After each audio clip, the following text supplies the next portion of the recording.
আসসালামু আলাইকুম রহমতুল্লাহ বরকাত। আমার সকল দিনে ব্যায়ামেরা আজকে একটি যে বিষয় কথা বলে, এটা কমন বিষয়, আমাদের দেশের বেশিরভাগ আলেমেরা ওয়াজ করে এই বিষয়ে। এবং আমাদের দেশে আদমশুমারিতেও বলা হয়েছে, গত 2 থেকে 3 বছর আগে যে আদমশুমারি করেছে আওয়ামী লীগের আমলে, ওই আদমশুমারির হিসাব অনুযায়ী বাংলাদেশে 90% মুসলমান।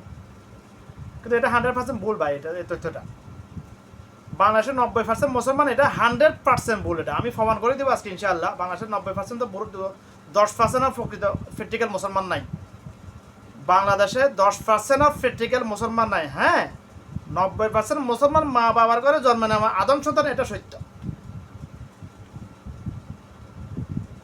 কীভাবে 10% মুসলমান নাই? কারণ মুসলমান মা বাবার ঘরে জন্ম নিতে এটা মুসলমান হয় না। মুসলমান বানানো লাগে।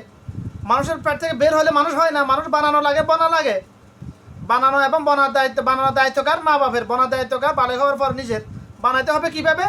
বলতে হবে কিভাবে? কোরআন হাদিস দিয়ে। অন্য কোনো দ্বিতীয় কোনো রাস্তা নাই। জান্নাতের রাস্তা একটা, জাহান্নামের রাস্তা অসংখ্য অগণিত, অর্থাৎ শয়তানের রাস্তা। মুসলমান হয় না আমাদের দেশে। মুসলমান মনে করে, আমাদের দেশে না, পুরো ওয়ার্ল্ডের মুসলমানের ইমান, বর্তমান যুগের মুসলমান একই অবস্থা। মুসলমান নামদারে আদম সন্তানদের, বেশিরভাগ মুসলমান নামদারে আদম সন্তান মনে করতেছে আমার মা বাপ মুসলমান, আমিও মুসলমান, এটা মনে করতেছে। ইমান কীভাবে যায় আবার? ইমান কীভাবে ভাঙে? আবার ইমান তো ভাঙে না। মুসলমানের ইমান কীভাবে ভাঙে?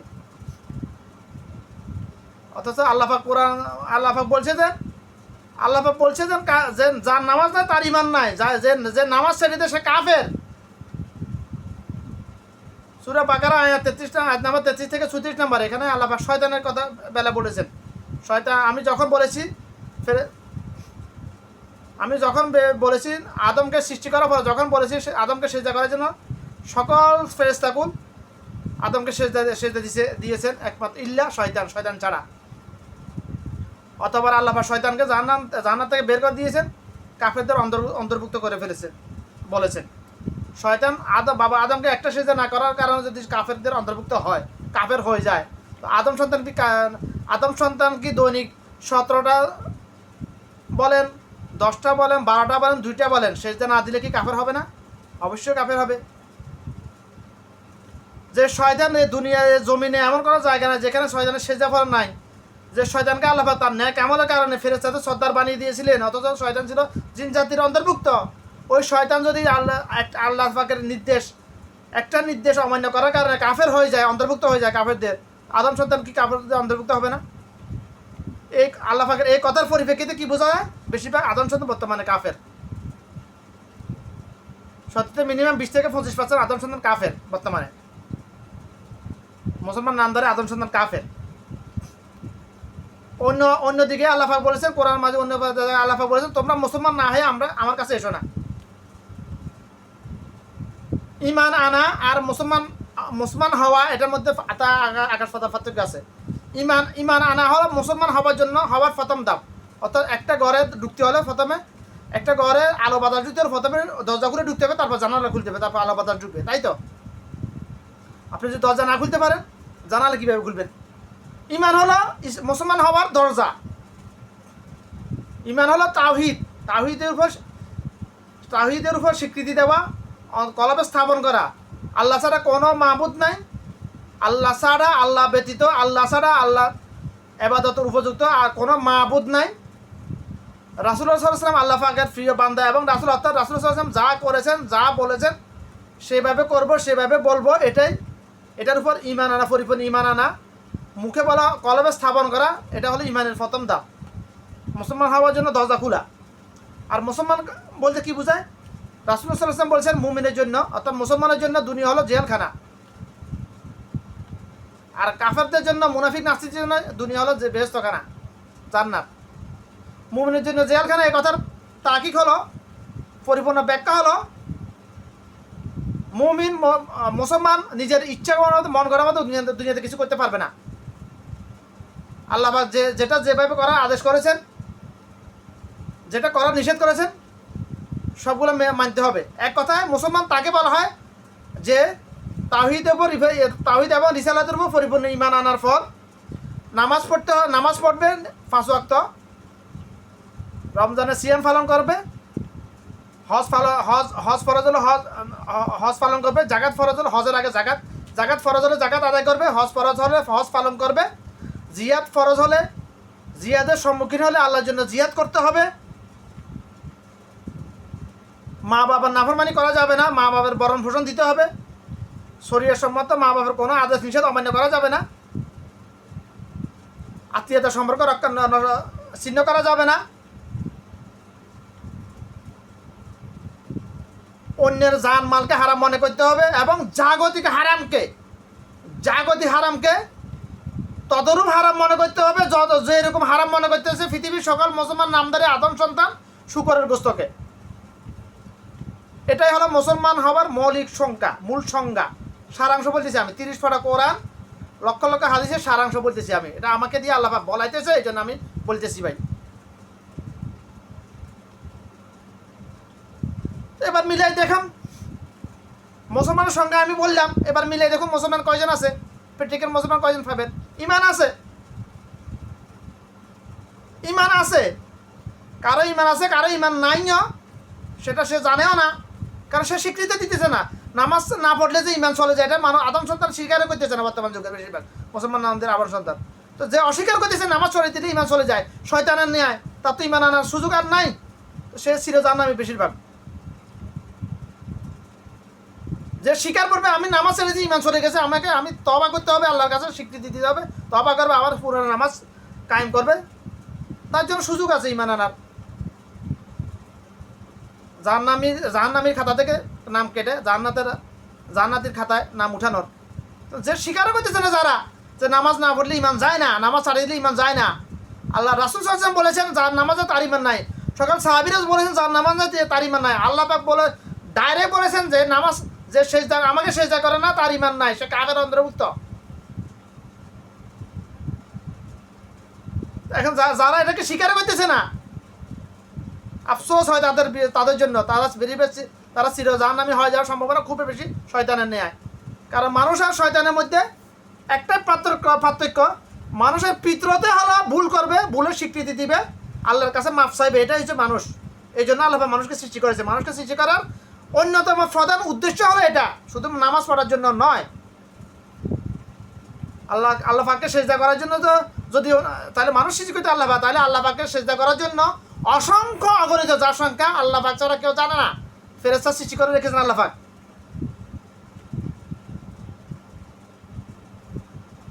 ওরাই তো যথেষ্ট ছিল। মানুষকে আল্লাহ পাক সৃষ্টি করেছে, আল্লাহ যেরকম যে পিতরত বাবা আদমের মধ্যে ছিল, ভুল করেছে, ভুলের স্বীকৃতি দিয়েছে, মাপ চেয়েছে, আল্লাহ পাক মাফ করে দিয়েছে।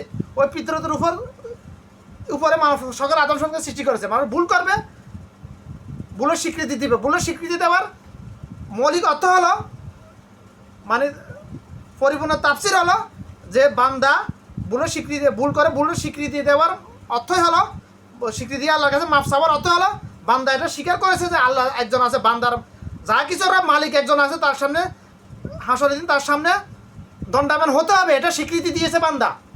যার করবে এই ভয় আছে সেই তো স্বীকৃতি দিবে ভুলের স্বীকৃতি দিয়ে আল্লাহর কাছে মাফ চাইবে, তওবা করবে। এই জন্য আল্লাহ পাক আদম সন্তানকে সৃষ্টি করেছে। আল্লাহ পাক বান্দার উপর তখন সবচেয়ে বেশি খুশি হয় বান্দা যখন ভুল করে, ভুলের স্বীকৃতি দিয়ে আল্লাহর কাছে মাফ চায়, তওবা করে। আর শয়তানের পিতর হলো ভুল করবে, ভুল স্বীকার করবে না। ভুলটা যখন দেখাই দিবে তখন শুধু ওটা ফেঁসাইবে, উল্টা শুধু তর্ক করবে, যুক্তি দেখাইছে না আল্লাহর সাথে শয়তান, যে আল্লাহ শয়তানকে সৃষ্টি করেছে, ওই শয়তান আল্লাহর সাথে আল্লাহ পাককে যুক্তি দেখাইতেছে যে আদম হলো মাটির তৈরি, আমি হলাম আগুনের তৈরি, আমার কাজে হলো ফিতরত হলো শুধু উপরের দিকে যাওয়া আর দূরে স্বর্গে জ্বালিয়ে ফুটে সরকার করে দেওয়া। আদম হলো মাটি উপরের দিকে মেলা থাপাস করে পড়ে যায়, আমি কেন আদমকে চেষ্টা করব। কিন্তু শয়তান এটা জানতো না, মাটির মধ্যে আল্লাহ কত বরকত দিয়েছে, মাটির মধ্যে কত ক্ষমতা দিয়েছে। এ পুরো পৃথিবী যা কিছু আছে সব কিছু তো মাটির তৈরি, বেশিরভাগ যেদিকে তাই ওদিকে মাটির বেশিরভাগ জিনিস মাটির তৈরি। পৃথিবীর আবাদের জন্য যত আবাদি আছে সব কিছু তো মাটি থেকে। এই পৃথিবীতে যত সম্পদ সব তো মাটির মধ্যে দিয়েছে আল্লাহ পাক, মাটির ভিতরে। শয়তান এটা জানতো না, কারণ শয়তান ছিল জাহেল। শয়তান মূর্খতা হওয়ার কারণে শয়তান আল্লাহকে সামনাসামনি পেয়েও আল্লাহ পাকের কথাগুলা বুঝতে পারে নাই। এই জন্য শয়তানের মতো নিকৃষ্ট জাহেল এই পৃথিবীর বুকে আর কেউ নাই।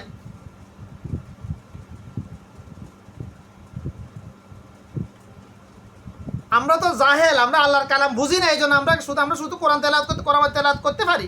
এই জন্য আমরা আলেম হইতে আমরা আল্লাহর কথা মানতেছি না বেশিরভাগ। কিন্তু শয়তান তো 160খানা কি দেবে আলেম, আল্লাহর কালাম বুঝে। তারপরে শয়তান যেহেতু আল্লাহর উপরে ঈমান আনতে পারে না, কাফের হয়ে গেছে। শয়তানের মতো মূর্খ জাহেল এই পৃথিবীতে আসমান জমিন আর কেউ নাই। আমরা বাংলাদেশে যারা জন্ম, তারা যদি সবাই যদি আল্লাহর কালাম বুঝতো, বাংলাদেশে এত কিছু হইতো না, আজকে এত অপরাধ গঠিত হইতো না। বেশিরভাগ মানুষ অনেক আগে অলি আল্লাহ, বেশিরভাগ মানুষ বাংলাদেশে 70-90% মুসলমান, এটা বাস্তব প্র্যাকটিক্যাল হয়ে যেত যদি বাংলাদেশের মানুষ যদি আলেম হইতো, সবাই আল্লাহর কালাম বুঝতো জন্মসূত্রে আরব দেশের এদের মতো। কিন্তু আফসোস বাংলাদেশে যাদেরকে সাধারণ মানুষকে যারা আলেম বানাবে তারাই বেশিরভাগ ধর্মব্যবসায়ী, তারা বেশিরভাগ মানুষ রূপী পাতিনি শয়তান। উদ্দেশ্য আমার কি, আমার কথা বলার উদ্দেশ্যটা হলো কি,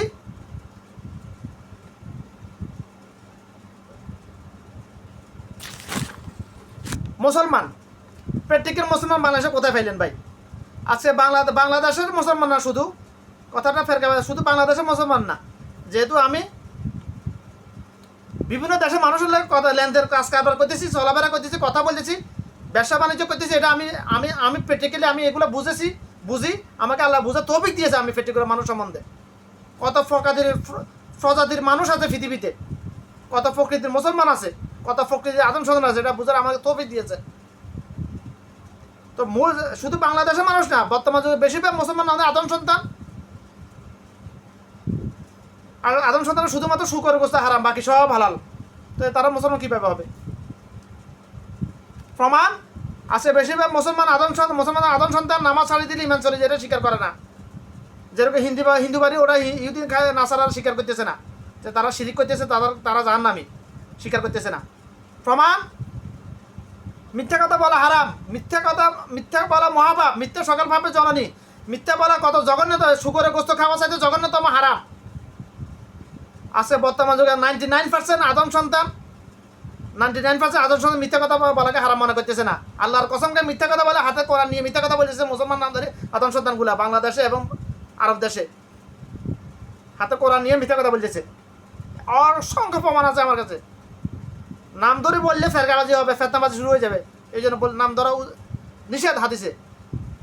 প্রমাণ অসংখ্য আছে আমার কাছে, এগুলা দেশ বিদেশে মিলাইয়া যারা কথা মিথ্যা কথা বলে, আল্লাহর কসমকে মিথ্যা। আরব দেশের এরা তো পুরা আরব গালফের সব বেশিরভাগ মুসলমান নামে আদম সন্তান 17,999 আদম সন্তান আল্লাহর কসমকে মিথ্যা কথা কয়। আল্লাহর কসম আল্লাহর কসমকে মিথ্যা কথা 100 পয়সার জন্য মিথ্যা কথা বলে, 100 রিয়ালের জন্য নয়, 1 লক্ষ টাকার জন্য নয়, 1 পয়সার জন্য মিথ্যা কথা বলতেছে ডাইরেক্ট সাথে আল্লাহর কসম খাই।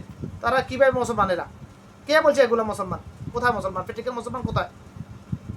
যে প্র্যাকটিক্যাল মুসলমান সে কখনো মিথ্যা কথা বলতে পারবে না। মুনাফিক আর মুসলমান কখনো এক হইতে পারে না। মুনাফিক আর মুসলমান কখনো এক হইতে পারে না, কখনো এক হতে, কসম আল্লাহর।